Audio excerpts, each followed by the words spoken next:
Bueno, seguimos en el debate esta noche entre Iglesias, Foster Iglesias. Estaba Fernando terminando de explicarnos cuál sería el modelo progresista que toleraría la sociedad argentina. ¿Qué modelo progresista ves vos que podemos llevar adelante los argentinos? Mirá, yo creo que hay dos grandes ejes en la sociedad, no argentina, sino en el mundo, del cual la Argentina, salvo opinión contraria, forma parte, que son, estamos pasando de una civilización industrial a una civilización postindustrial y de una sociedad mundial que estaba centrada en los estados nacionales y que ahora, sin que hayan desaparecido y sin que dejen de ser importantes y de cumplir un rol fundamental, los fenómenos mundiales, los fenómenos globales empiezan a tener una influencia sobre los fenómenos nacionales extraordinaria. Me parece que ese es el gran cambio de época. Y en eso la idea de progresismo dice muchas cosas. Para empezar, hay que ir a la raíz etimológica, que es progresismo viene de progreso.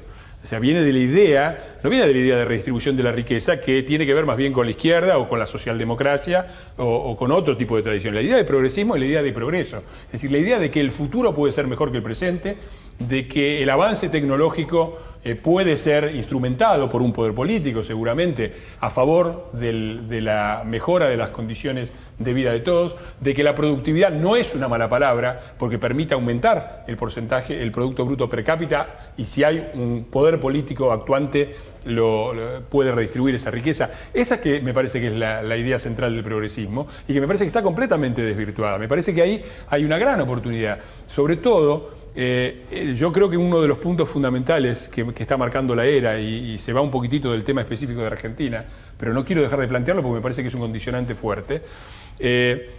La década del 90 estuvo marcada por lo que se ha llamado el neoliberalismo y la globalización. Vos decís globalización y la gente piensa en Menem, en Bush, en la Thatcher, etc. La verdad es que lo que ha sucedido es que existía un cierto equilibrio de fuerzas a nivel nacional. En la época de las modernidades, de lo que yo llamo las modernidades nacionales, existía un cierto equilibrio de fuerza entre el capitalismo y sus valores, la eficiencia, la productividad, la eficacia, y el sistema político democrático que tenía otros valores, la democracia, la justicia social, etc. Bien, este equilibrio estaba establecido a nivel nacional porque los actores políticos y los actores económicos se movían básicamente en escenarios nacionales. La globalización, a partir de una gran revolución tecnológica, permite que la economía dé un salto cualitativo hacia adelante y se globalice. Lo que hay no es globalización, es un modelo particular de globalización en donde la economía y dentro de la economía la finanza es global y adquiere un poder enorme sobre los poderes políticos nacionales. Y ante eso hay dos respuestas que me parece que definen la política mundial. Hay una que dice está bien así, estamos a favor de que los mercados dominen todo, y esa es la posición neoliberal. Yo no la llamaría neoliberal, la llamaría neoliberista, pero es una discusión más larga.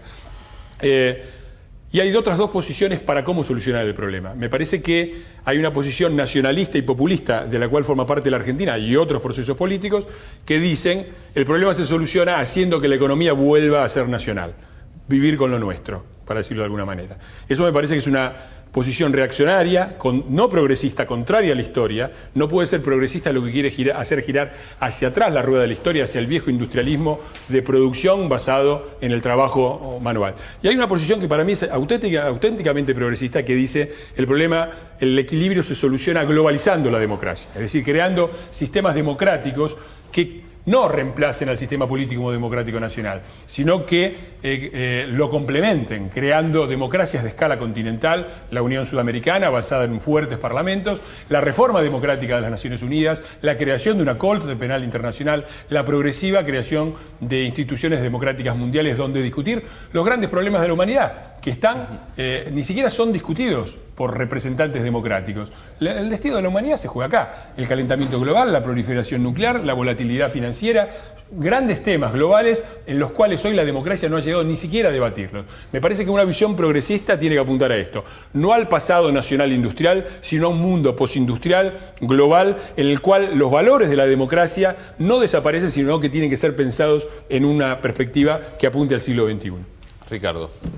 Es una abstracción gigantesca porque, a ver, todos estaríamos de acuerdo efectivamente. No, es una abstracción, es una abstracción. Bueno, déjame decir lo que pienso. A mí la palabra progreso es una palabra que hace mucho tiempo que he aprendido a sospechar de ella, a ponerla en cuestión, a desarmarla, a sacarla de su contexto abstracto y falsamente universal y colocarlo en la realidad de lo que produjo históricamente. Allí donde se avanzó también se generaron regresiones, formas barbáricas, sometimientos, sojuzgamientos, colonizaciones. Es decir, la palabra progreso es una palabra que hay que dialectizarla, hay que pensarla, no la podemos tomar como si nada hubiera pasado. La palabra progreso está manchada de sangre también, está manchada de terror. Europa entre 1848 y 1948 pasó por la trituradora de carne a más de 100 millones de seres humanos. Y no lo hizo solamente el fascismo o el estalinismo, lo hizo también la expansión imperial, la expansión del capitalismo liberal. Hablamos de globalización, pero hace mucho tiempo que sabemos que una de las lógicas estructurales del capitalismo es precisamente la expansión planetaria. Digo, es el ABC del Capital de Marx o de Adam Smith o de David Ricardo, para tomar dos economistas de la tradición liberal. La economía no es una economía en el capitalismo feudalizada en un lugar territorial, sino que es una economía que se multiplica en términos universales. El problema no es ese. El problema tampoco es hablar de democracia en general y en abstracto. El problema es ver si la democracia es una gestión de corte empresarial que se resuelve por encima de las sociedades, o si la democracia es el lugar del litigio por la igualdad. ¿Qué quiero decir cuando planteo que la democracia es el lugar del litigio por la igualdad?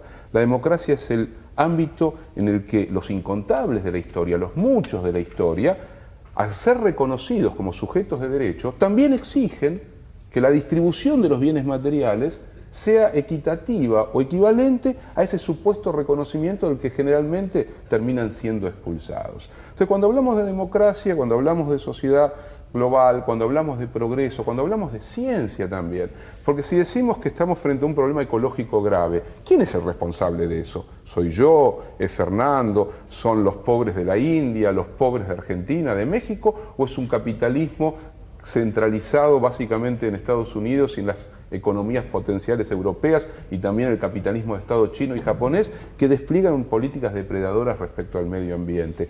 Porque si no, la discusión es una discusión genérica. Todos queremos la penicilina. ¿Cómo vamos a negar la penicilina como un avance para curar las enfermedades? Pero también el desarrollo científico-técnico ha traído aparejado formas de control, de sometimiento, de violencia y de despliegue de formas del poder ligadas también al desarrollo científico-técnico, que son un enorme problema de la humanidad contemporánea.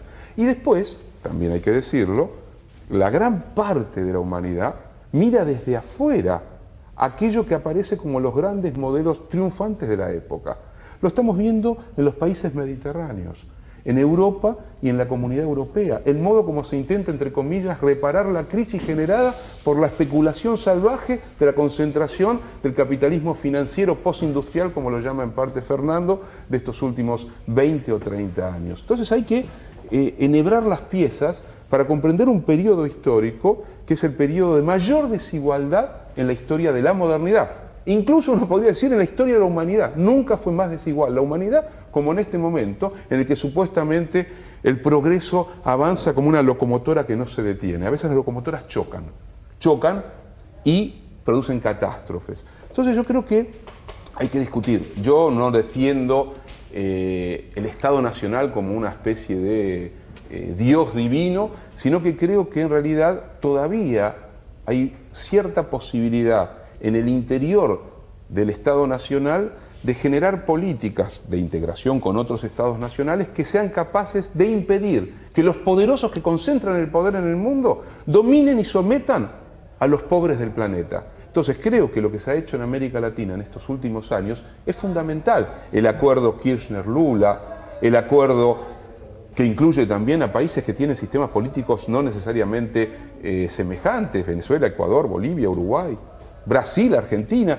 Creo que hemos avanzado en estos últimos años, en términos regionales, como no se había hecho nunca, porque siempre había habido un prejuicio respecto a América Latina y siempre en general, paradojalmente, eso que Fernando llamaba los nacionalismos argentinos, en la mayoría de los casos, quedaban atrapados en la red del poder descentralizado, llamémosle Estados Unidos o llamémosle previamente la política imperial inglesa. Entonces me parece que este es un momento de extraordinaria oportunidad, recuperación de viejas tradiciones emancipatorias, de viejas tradiciones latinoamericanistas, que no son tradiciones nacionalistas, son tradiciones que vuelven a juntar dos palabras que fueron literalmente separadas por esa tradición que por comodidad vamos a llamar liberal conservadora, que es la libertad y la igualdad.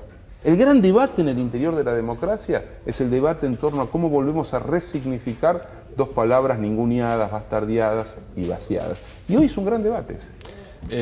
Ya estamos por ir al corte, así que después del corte, Fernando Iglesias, que se sale de la vaina por hablar sobre globalización, libertad, igualdad.